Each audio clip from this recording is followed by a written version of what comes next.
Baik, masih dilanjut kebersamaan kita di Halo Kota Batik dan masih saya bacakan buku untuk Anda ya. Bukan untuk mengantarkan tidur loh ya, tapi kita belajar bareng dari buku ini. Keren banget sih buku ini. Kenapa saya harus memilih buku ini untuk saya hadirkan ke ruang dengar Anda? Karena saya pikir buku ini sangat inspiratif. Ya, buku ini akan bercerita bagaimana kemudian perilaku seseorang, perilaku manusia di dalam menjalani kehidupannya itu akan sangat menentukan bagaimana kemudian dia bisa memilih gaya hidup dan bagaimana dia memaknai hidupnya. Ya, saya lanjutkan dari bukunya Morgan Housel, judulnya The Psychology of Money. Saya lanjutkan pada bagian berikutnya nih kawan ya. Pada tahun 2006, ahli ekonomi Ulrike Malmendier dan Stefan Nagel dari National Bureau of Economic Research ini menggali data 50 tahun survei of consumer finance.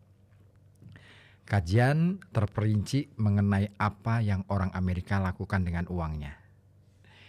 Dalam teori, orang harus membuat keputusan investasi berdasarkan tujuan dan ciri pilihan investasi yang tersedia bagi mereka saat itu.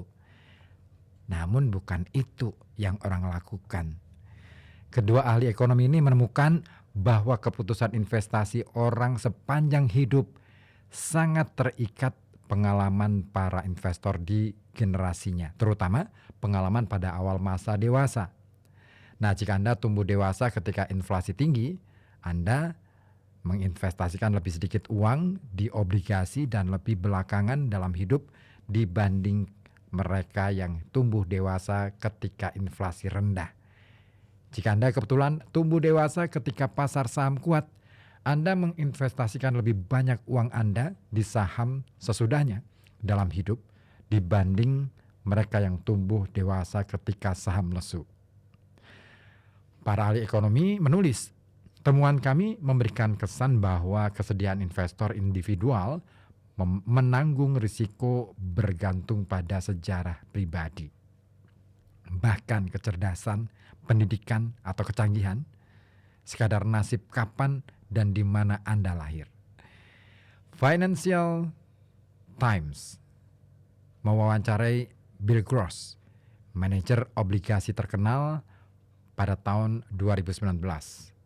Gross mengakui bahwa dia barangkali tidak bakal berada di posisinya sekarang andai dia lahir satu dasawarsa lebih awal atau lebih belakangan, kata artikel itu. Karier Gross bersamaan dengan kejatuhan suku bunga selama satu generasi yang mendorong nilai obligasi. Hal semacam itu bukan hanya memengaruhi kesempatan yang Anda dapatkan, melainkan juga memengaruhi apa yang Anda pikirkan mengenai kesempatan itu ketika hadir di depan Anda. Gross menganggap obligasi sebagai mesin pembuat kekayaan. Bagi generasi ayahnya yang tumbuh bersama inflasi yang tinggi, lebih tinggi ya, obligasi barangkali dipandang sebagai pembakar kekayaan. Nah, perbedaan cara orang mengalami uang tidak kecil. Bahkan di antara mereka yang barangkali Anda pikir cukup mirip. Nah, misalnya saham. Jika Anda lahir pada tahun 1970 di Amerika Serikat, S&P 500 naik hampir 10 kali lipat sesudah disesuaikan dengan inflasi sewaktu Anda berumur belasan dan 20-an. Itu kenaikan luar biasa. Jika Anda lahir pada tahun 1950, pasar tidak bergerak naik ataupun turun, disesuaikan dengan inflasi sewaktu Anda berumur belasan dan 20-an. Dua kelompok orang dipisahkan nasib berdasarkan tahun kelahiran, menjalani hidup dengan pandangan yang sangat berbeda mengenai cara kerja pasar saham. Atau inflasi. Jika Anda lahir di Amerika pada tahun 60-an, inflasi sewaktu Anda berumur belasan dan 20-an, tahun-tahun ketika Anda muda dan muda terkesan, sambil mengembangkan dasar pengetahuan mengenai cara kerja ekonomi, mendorong harga-harga naik sampai di atas 3 kali lipat. Itu banyak. Anda ingat, Orang antre beli bensin dan gaji tidak bernilai sebesar sebelumnya. Namun, jika Anda lahir pada tahun 90-an di Amerika, inflasi sangat rendah sepanjang hidup. Ya, sepanjang hidup Anda, sehingga barangkali tidak pernah terpikir oleh Anda. Nah, tingkat pengangguran nasional Amerika Serikat pada November 2009 sekitar 10%. Namun, tingkat pengangguran untuk laki-laki Afro-Amerika berumur 16 sampai 19 tanpa ijazah SMA sekitar 49%. Bagi perempuan kulit putih berumur di atas 45 tahun dengan gelar sarjana, tingkat pengangguran adalah 4%. Pasar saham lokal di Jerman dan Jepang hancur selama Perang Dunia Kedua. Beberapa daerah dibom habis-habisan. Pada akhir perang, pertanian Jerman hanya memproduksi makanan yang menyediakan 1.000 kalori per hari bagi warga. Bandingkan itu dengan Amerika Serikat, di mana indeks pasar saham melebihi berlipat ganda dari tahun 1941 sampai akhir 1945. Dan ekonominya berada di keadaan terkuat dalam hampir 2 dasawarsa. Tak ada yang seharusnya memperkirakan anggota-anggota berbagai kelompok itu menjalani hidup dengan berpikiran sama mengenai inflasi atau pasar saham atau tingkat pengangguran atau uang secara umum. Tak ada yang seharusnya mengharap mereka menanggapi informasi finansial dengan cara yang sama. Tak ada yang seharusnya berasumsi mereka dipengaruhi insentif yang sama. Tak ada yang seharusnya memperkirakan mereka mempercayai sumber nasihat yang sama.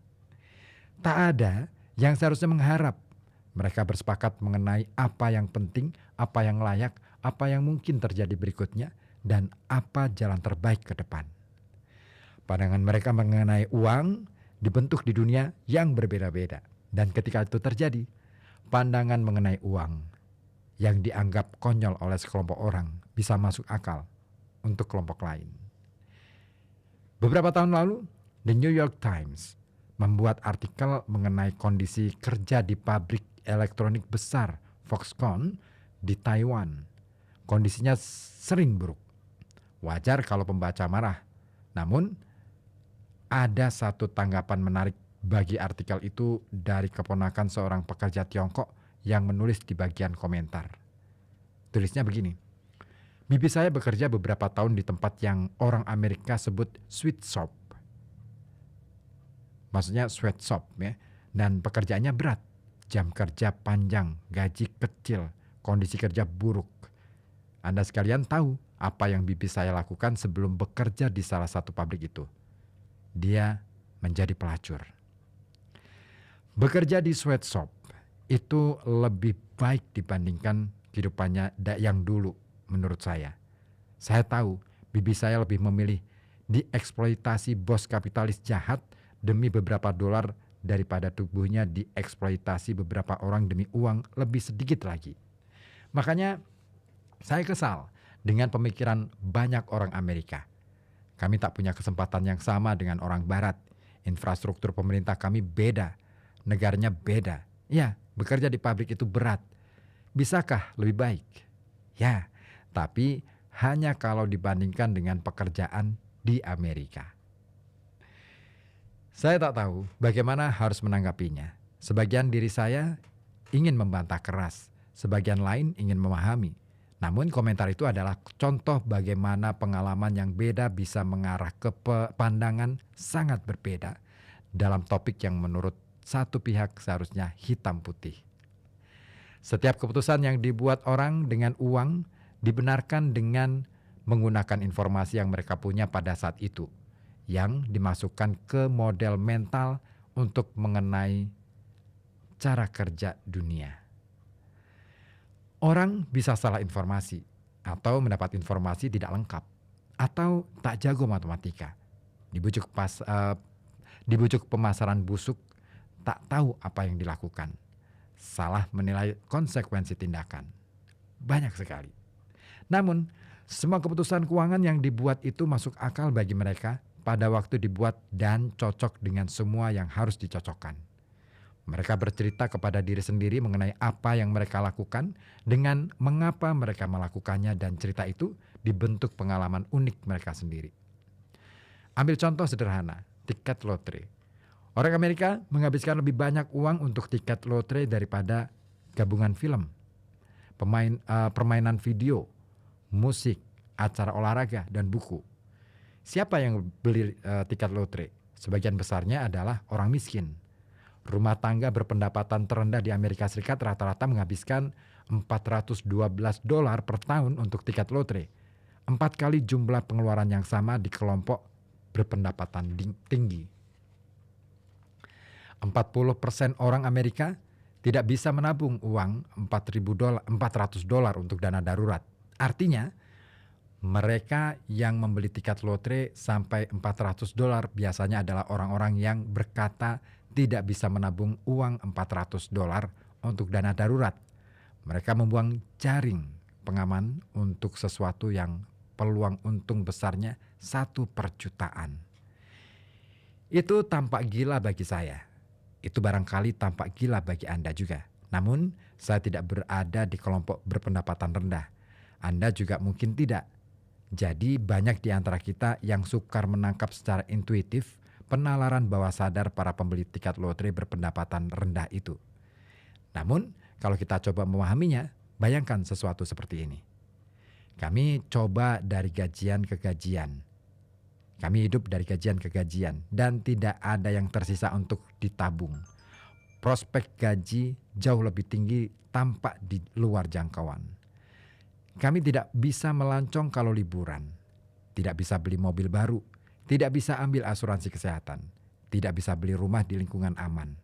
Kami tidak bisa membiayai anak kuliah tanpa berutang besar.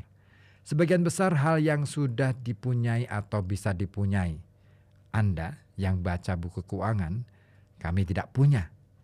Beli tiket lotre adalah satu-satunya waktu dalam hidup kami ketika kami bisa memegang mimpi yang seolah nyata untuk mendapat barang-barang bagus yang Anda sudah punya dan anggap biasa saja. Kami membayar mimpi, dan boleh jadi Anda tak mengerti kami sudah hidup dalam mimpi itu. Makanya kami membeli lebih banyak tiket lotre daripada Anda. Ya, Anda tak harus setuju dengan penalaran itu. Membeli tiket lotre ketika bangkrut itu masih gagasan buruk. Namun saya bisa agak mengerti mengapa tiket lotre masih laku.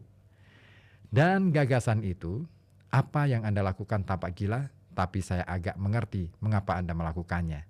Mengungkapkan akar banyak keputusan finansial kita. Hanya sedikit orang membuat keputusan finansial murni dengan spreadsheet. Keputusan finansial ini dibuat di meja makan atau di rapat perusahaan. Tempat-tempat di mana sejarah pribadi, pandangan unik Anda mengenai dunia, ego, kebanggaan, pemasaran, dan insentif aneh bercampur menjadi narasi yang ampuh bagi Anda. Nah, perkara lain yang penting dan membantu menjelaskan mengapa keputusan mengenai uang sangat sukar dan ada banyak sekali kekeliruan perilaku adalah dengan mengakui betapa barunya topik itu. Uang sudah ada sejak lama. Raja Alyatis dari Lydia, sekarang bagian Turki, dianggap sebagai pencipta uang resmi pertama pada tahun 600 sebelum Masehi. Namun, dasar modern keputusan mengenai uang, menabung dan investasi didasari konsep-konsep yang praktis masih sangat baru. Ambil contoh pensiun. Pada akhir 2018 ada $27 triliun di rekening-rekening dana pensiun Amerika Serikat, menjadikannya pendorong utama keputusan menabung dan investasi investor umum. Namun, keseluruhan konsep dana pensiun paling-paling baru berumur 2 generasi. Sebelum Perang Dunia Kedua, sebagian besar orang Amerika bekerja sampai mati. Itu harapan dan realitas. Sampai tahun 1940-an, di atas 50%, laki-laki berumur 65 ke atas masih bekerja. Social Security bertujuan mengubah keadaan itu. Namun, tunjangan yang pertama kali diberikannya tidak ada miripnya dengan dana pensiun sungguhan. ketika Ida May Fuller mencarikan cek security pertama pada tahun 40, nilainya 22,54 dolar atau sekarang setara 416 dolar disesuaikan dengan inflasi. Baru pada tahun 1080-an, maksud kami 1980-an, rata-rata cek security untuk pensiunan melebihi 1.000 dolar per bulan. Lebih daripada itu, ya, lebih daripada 1/4 orang Amerika di atas umur 65 digolongkan sebagai miskin oleh Census Bureau sampai akhir 60-an. Ada kepercayaan yang tersebar luas perihal semua orang dulu punya dana pensiun swasta. Namun itu berlebih-lebihan. Employee Benefit Research Institute menjelaskan, hanya 1/4 dari semua orang berumur 65 atau lebih tua yang punya pendapatan pensiun pada tahun 75. Di antara minoritas yang beruntung itu, hanya 15% pendapatan rumah tangga berasal dari dana pensiun. Ya, The New York Times menulis pada tahun 55 mengenai keinginan yang makin besar tapi ketidakmampuan yang berkelanjutan untuk pensiun. Mengulangi satu perkataan lama, semua orang berbicara mengenai pensiun, tapi rupanya sedikit sekali yang melakukan sesuatu mengenainya. Baru pada tahun 80-an, marak gagasan bahwa semua orang berhak dan seharusnya mendapat masa pensiun yang nyaman. Dan cara untuk mendapat masa pensiun yang nyaman itu adalah harapan bahwa semua orang akan menabung dan menginvestasikan uang sendiri. Saya akan ulang menyatakan betapa barunya gagasan itu. 401k, sarana tabungan pensiun utama Amerika, baru ada pada tahun 78. Roth IRA, maksud kami IRA, baru ada pada tahun 98. Kalau disamakan dengan orang, maka dia belum boleh minum minuman beralkohol. Seharusnya tak ada yang kaget kalau banyak di antara kita yang payah dalam menabung dan berinvestasi untuk masa pensiun. Kita tidak gila, kita semua hanya masih baru. Begitu juga dengan kuliah. Jumlah orang Amerika berumur di atas 25 dengan gelar sarjana naik dari di bawah 1/20 pada tahun 40 menjadi 1/4 pada tahun 2015. Biaya kuliah rata-rata pada periode itu naik di atas 4 kali lipat, disesuaikan dengan inflasi.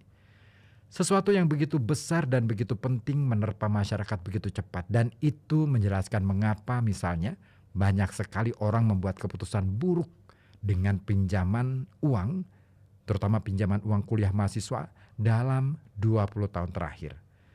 Belum ada akumulasi pengalaman selama puluhan tahun yang bisa dipelajari, dan kita belajar sambil jalan. Begitu juga dengan dana indeks yang umurnya belum sampai 50 tahun. Dan dana lindung nilai yang baru mulai dalam 25 tahun belakangan. Bahkan penggunaan utang konsumen secara luas, KPR, kartu kredit, kredit mobil, belum mulai sampai sesudah Perang Dunia Kedua. Ketika GI Bill mempermudah jutaan orang Amerika meminjam uang. Anjing dijinakkan 10.000 tahun lalu dan masih mempertahankan beberapa perilaku leluhur liarnya. Namun, kita dengan pengalaman baru 20-50 tahun di sistem keuangan modern berharap sudah sempurna menguasainya. Bagi suatu topik yang sangat dipengaruhi emosi versus fakta itu masalah. Itu juga membantu menjelaskan mengapa kita tak selalu melakukan apa yang seharusnya kita lakukan dengan uang. Kita semua melakukan hal gila dengan uang. Karena kita semua relatif baru dalam permainan, dan apa yang tampak gila bagi Anda boleh jadi masuk akal bagi saya. Namun tidak ada yang gila. Kita semua membuat keputusan berdasarkan pengalaman unik masing-masing yang tampak masuk akal bagi kita pada saat tertentu. Mari kita simak cerita mengenai bagaimana Bill Gates menjadi kaya. Seperti apa kisahnya? Mau tahu? Oke, masih dilanjut kebersamaan kita. Oke, dan ditunggu atensi Anda melalui saluran telepon 0285424474 ataupun melalui WhatsApp 0855420009.